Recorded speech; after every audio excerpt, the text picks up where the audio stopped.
আসসালামু আলাইকুম ওরহমতুল্লাহ বারাকাতুহ।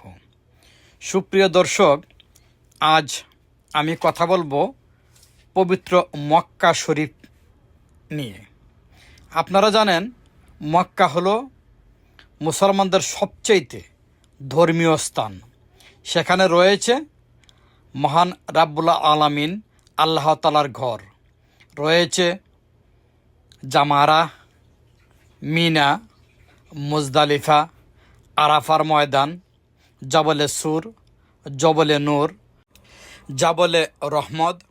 আরও রয়েছে মুসলমানদের বীরত্ব গাথা বিভিন্ন যুদ্ধের সরঞ্জাম সহ মহানবী সাল্লাল্লাহু সাল্লাম সাহাবায়ে কেরামদের আসবাবপত্র একত্রিত করে একটি মিউজিয়াম। যারা পর্যটক উমরা হজ এবং হজ করতে আসেন, তারা সবাই এই জিনিসগুলো দেখে যান। যারা আসতে পারেননি তাদের জন্য বলছি, আপনারা এখানে আসার জন্য মহান রাব্বুল আলামিনের কাছে দোয়া করুন।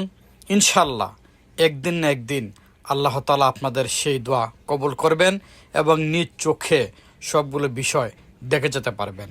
আল্লাহ হাফেজ।